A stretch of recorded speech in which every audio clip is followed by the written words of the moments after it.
selanjutnya kepada Direktorat Kelembagaan, dari mulai Bapak Direktur Kelembagaan, Pak Dr. Lukman, kemudian Pak Denny dan teman-teman lain, dan serta para ibu dan bapak yang akan menjadi partner dari lembaga pendidikan tinggi wilayah 3 DKI Jakarta untuk melakukan implementasi hasil sosialisasi siaga pada perguruan tinggi swasta di seluruh DKI Jakarta.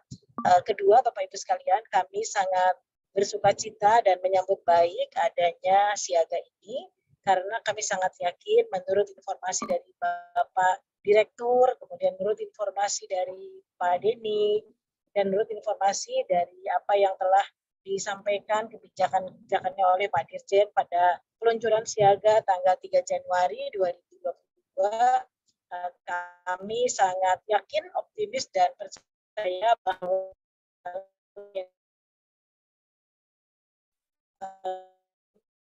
sistem siaga seoptimal mungkin, dan kami sesuai dengan brand dari lembaga layanan pendidikan tinggi wilayah Jakarta yaitu Dikti Monas, pendidikan tinggi yang melayani secara optimal, penuh integritas, amanah, adaptif, dan selalu memberikan solusi, betul-betul akan menjadi partner terbaik dari perguruan tinggi yang ada di DKI Jakarta untuk mempercepat proses penggabungan, kemudian pemberian izin prodi baru yang memang sedang gencar dilaksanakan oleh Mas Menteri, sehubungan dengan kita sangat memerlukan berbagai macam program-program studi kekinian yang memang bisa menyongsong kebutuhan Indonesia tahun 2035, yaitu prodi-prodi yang bisa menghasilkan 9 juta talenta digital tahun 2035. Saya sangat yakin Bapak dan Ibu yang hadir pada hari ini untuk mendapatkan hasil sosialisasi dari siaga dari Pak Denny dan kawan-kawan di kelembagaan. Kami sangat berharap layanan-layanan kami ke depannya lebih baik daripada sebelumnya. Kami juga sangat yakin Bapak dan Ibu sekalian, dari perguruan tinggi yang sudah mempunyai APTA, kami sangat mendorong dan akan mendukung dan menginisiasi Bapak dan Ibu perguruan tinggi dengan APTA, mohon untuk menyiapkan berbagai macam pembukaan program studi yang naik levelnya ke level pembukaan prodi untuk doktorat degree. Kemudian yang kedua adalah kami juga sangat mendorong Bapak dan Ibu dari perguruan tinggi di DKI Jakarta untuk membuka prodi yang memang kita siapkan untuk menyongsong disruption situation yang ada di Indonesia, di mana kita sangat tiap hari sangat berkomunikasi dan berhubungan dengan analisis data, kemudian sangat berhubungan dengan berbagai macam percepatan industri 4.0 dan kegiatan society 5.0. Oleh sebab itu, kami juga di Lembaga Layanan Pendidikan Tinggi sangat berharap Bapak dan Ibu di perguruan tinggi swasta yang ada di DKI Jakarta maupun perguruan tinggi negeri, kami siap untuk melayani Bapak dan Ibu sekalian, menyiapkan analisis untuk pembukaan prodi-prodi yang memang bisa mengantisipasi situasi di Indonesia, yaitu situasi era digital. Selain itu, sesuai dengan RPJMN dan arahan-arahan dari Bapak Presiden yang diterjemahkan oleh Mas Menteri untuk melakukan berbagai macam percepatan untuk perbaikan ekonomi pada saat new normal, kami juga sangat mendukung Bapak dan Ibu sekalian untuk melakukan berbagai macam percepatan perubahan program studi, pembukaan program studi yang berhubungan dengan digital ekonomi, green ekonomi, blue ekonomi, kemandirian kesehatan, dan pariwisata.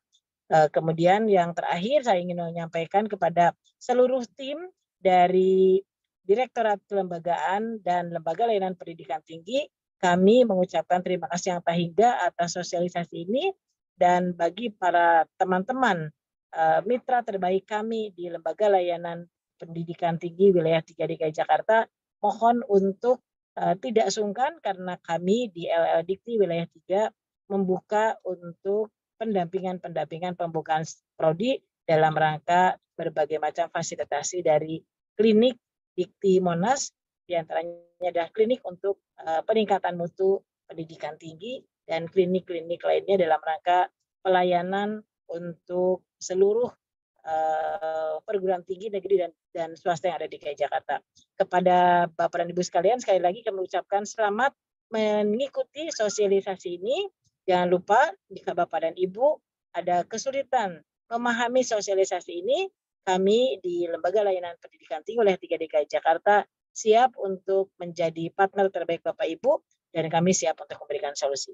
Terima kasih banyak kepada Pak Trimunanto yang berkenan untuk menjadi tim yang... Bismillahirrahmanirrahim. Assalamualaikum warahmatullahi wabarakatuh. Selamat pagi Bapak Ibu sekalian, salam sehat, salam, Om Swastiastu, nama budaya. Izin perkenalkan Bapak Ibu, nama saya Lingga Kresna Adiputra, saya stafnya Pak Denny di Direktorat Kelembagaan, Koordinasi Substansi Pengembangan Kelembagaan. Kebetulan saya juga diberi tugas dalam rangka mengawal dari pengembangan dari siaga ini. Bapak Ibu sekalian, mungkin tadi Pak Denny sudah bercerita banyak ya tentang konsep dari siaga. Kenapa sih kita butuh siaga? Mungkin saya juga akan bercerita sedikit dulu ya Bapak Ibu sebelum kita masuk ke hal yang lebih teknis, karena nanti kan akan ada diskusi di antara kita. Jadi mudah-mudahan sinkron antara apa yang akan kita diskusikan dan apa yang kita butuhkan. Izin share screen ya. Apa sudah muncul? Sudah Pak, sudah muncul. Kenapa sih kita butuh siaga? Nah ya itu, kenapa kita butuh siaga? Apa sih siaga? Jadi siaga itu kan hanya sistem aplikasi itu kan hanya tools ya Bapak Ibu. Hanya tools dalam rangka memberikan layanan. Tapi apa yang membedakannya adalah konsep dasarnya. Kenapa kita butuh siaga? Jadi kami harap juga siaga bukan hanya tools yang rely on siapa yang akan melakukan layanan dari tools tersebut. Tapi kami ingin mendeliver suatu sistem yang punya juga konsep dalam memberikan layanan yang lebih baik. Jadi ini mungkin tadi Pak Denny sudah jelasin ya. Jadi konsep dasar siaga ini ada 4 dari pengembangan. Yang pertama efisiensi, otomatisasi, integrasi, dan transparansi. Nah ini akan saya coba jelaskan satu-satu ya. Gimana sih maksudnya? Nah mulai dari efisiensi. Sebenarnya tadi juga Pak Denny udah sampaikan ini ya Bapak Ibu. Kalau kita lihat perbandingannya sama Silem Kerma, ini akan terlihat. Kami harapkan.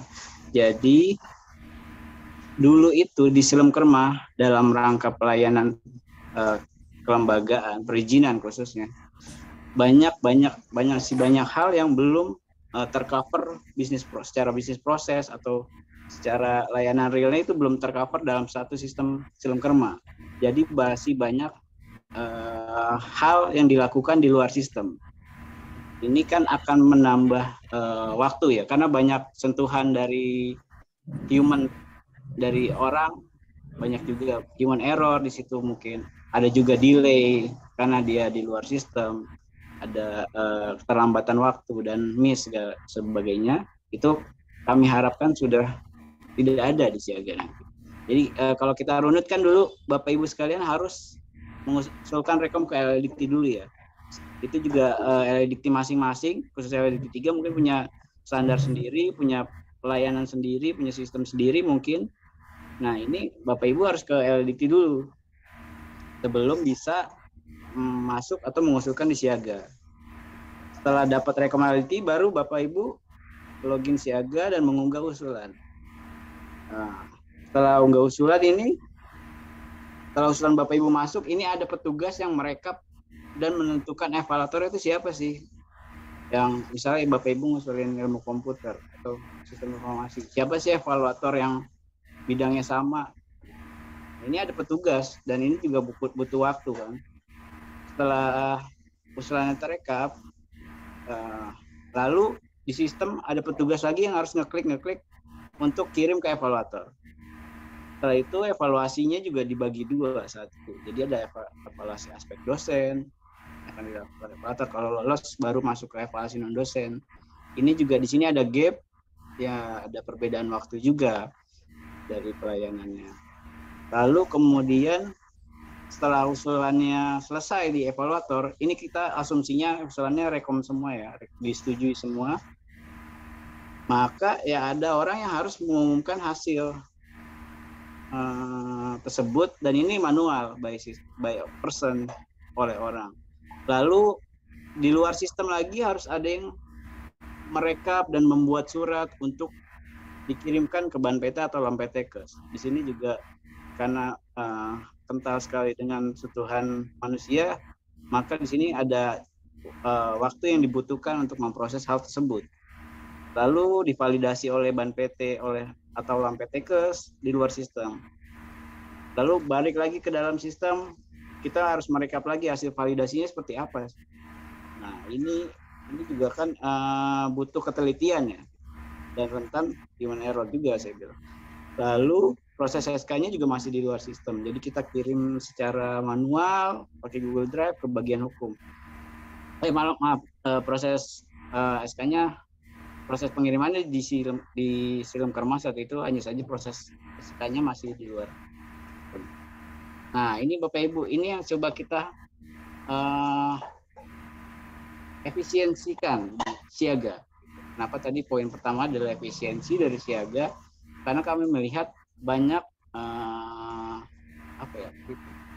bisnis proses yang bisa disederhanakan atau bahkan dihandle langsung oleh sistem. Jadi kalau di siaga itu Bapak, Ibu, setelah registrasi ya, Bapak Ibu semua hanya tinggal login, lalu mengunggah usulan.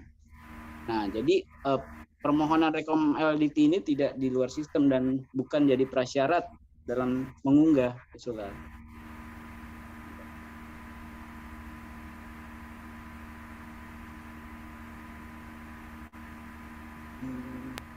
Bentar ya Pak. Ya. Jadi kan ada hal yang berubah di sini. Ini setelah Bapak Ibu mengunggah usulan, maka usulan tersebut LLDT sudah kita berikan hak akses dan untuk melihat usulan dari Bapak Ibu sekalian. Jadi prosesnya itu setelah Bapak Ibu mengunggah. Jadi kita harap dalam satu kali unggahan itu kan berkasnya kami kira sudah cukup lengkap dan bisa langsung diproses sampai ke ujung. Jadi Bapak Ibu tidak mengunggah di LLDT dulu dan nanti prosesnya di luar gitu. Kami harap itu bisa mempersingkat dan juga memfilter ya. Karena banyak kasus juga yang di Silem Kerma ini ternyata rekom LLDT-nya bukan hal yang dimaksudkan gitu. Diunggahnya itu dokumen asal-asalan segala macam. Nah, kami harapkan memang semua usulan sini yang sudah masuk ini sudah clear mendapat rekom LLDT. Jadi Bapak Ibu setelah proses rekom LLDT ini setelah Bapak Ibu mengunggah ini langsung kita kirimkan ke LLDT setempat tergantung jenis usulan. Apabila LLDT-nya merekomendasi, maka secara otomatis sistem akan menugaskan ke evaluator. Nah, di sini juga ada, tadi mungkin Pak Dedi udah bilang ya, ada smart algorithm. Jadi kita bikin semacam parameter-parameter gimana sih biar sistem dapat menugaskan dengan sesuai ke evaluator ya gitu. Jadi tidak ada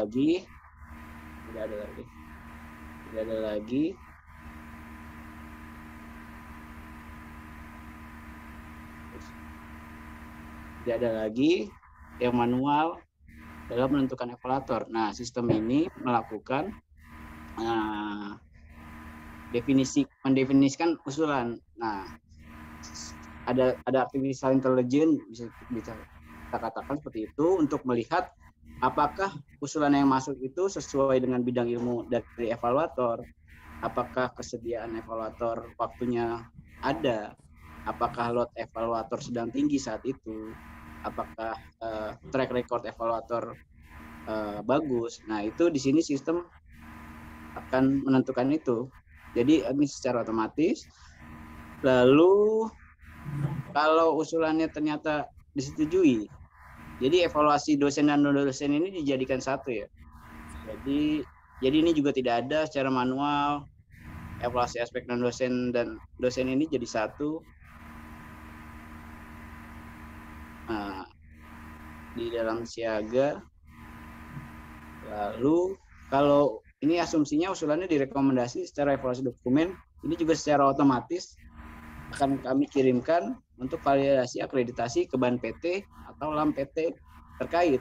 Jadi kita juga sudah definisikan, nanti kan LAM PT itu banyak ya. Harusnya udah mulai efektif tuh setelah bulan ini. Nah, nanti kita udah petakan juga tuh prodi, misalnya pendidikan itu ke LAMDIK, nanti prodi teknik ke LAM.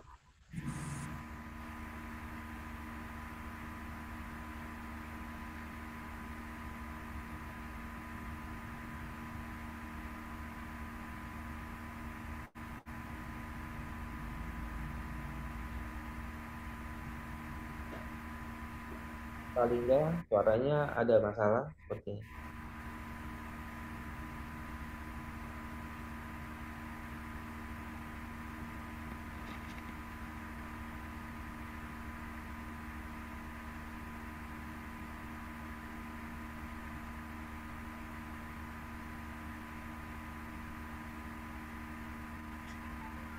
Mohon ditunggu Bapak Ibu ya.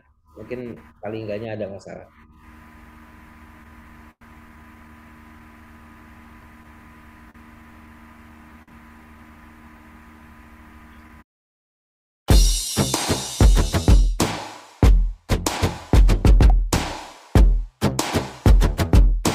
Nah, jadi pengumuman ini saya udah sampaikan ya, kalau semuanya itu otomatis. Jadi apa adanya pergerakan usulan itu akan langsung diumumkan ke Bapak Ibu pengusul ataupun ke tracking tadi, open tracking di depan itu secara real time. Jadi nggak perlu ada lagi petugas yang mengumumkan hasil. Jadi kita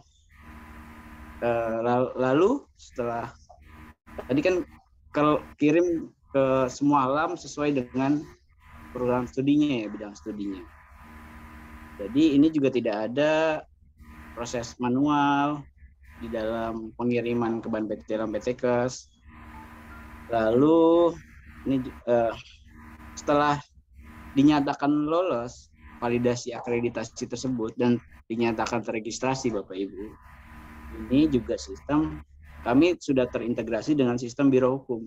Jadi sistemnya nanti langsung otomatis mengirimkan data mana sih yang mau diizin SK, mana sih yang sudah memenuhi akreditasinya, itu langsung kita kirim ke sistem bagian hukum untuk diproses SK-nya gitu Bapak Ibu. Jadi proses rekapnya ini juga tidak ada.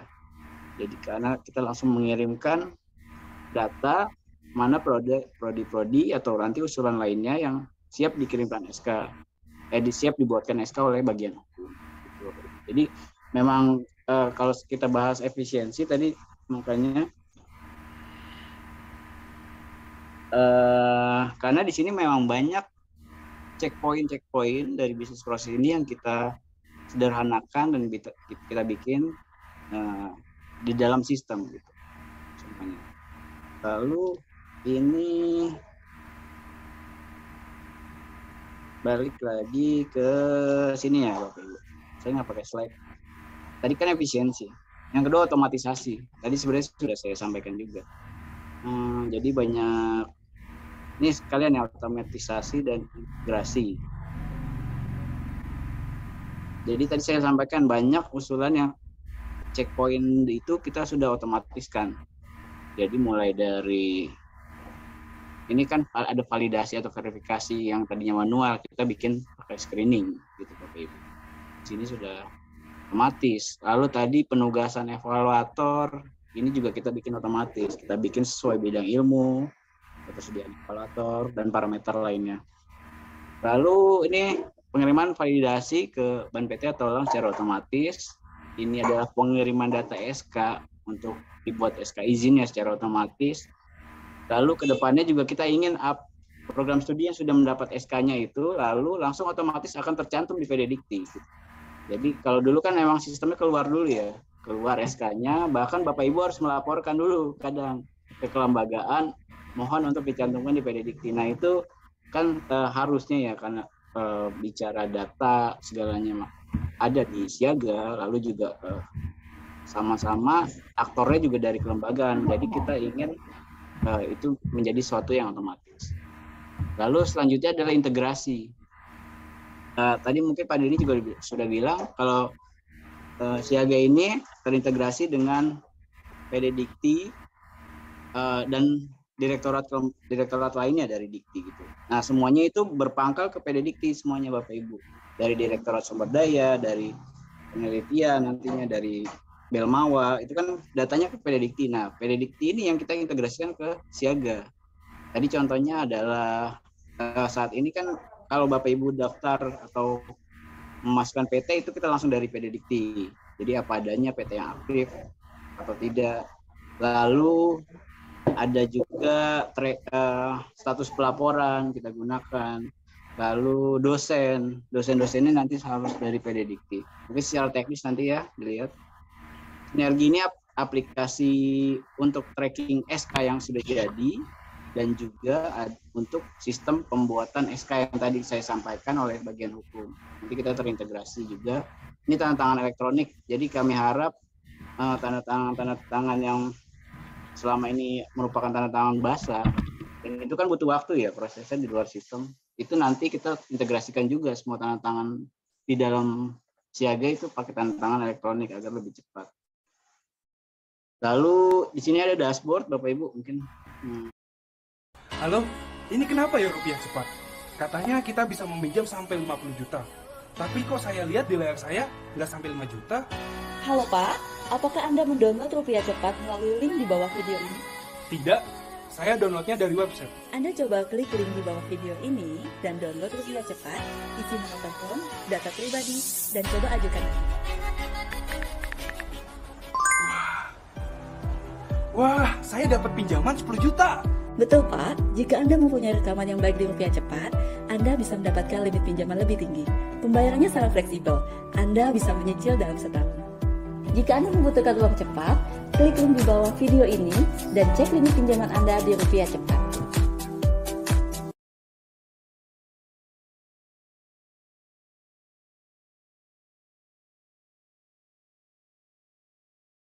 Ya Allah, yang maha pemberi rezeki, berikan rezeki untuk kakak yang melihat video ini, dan berikan juga kami rezeki Al-Quran baru, agar kami bisa mengaji dengan nyaman dan bisa menjadi hafiz Quran.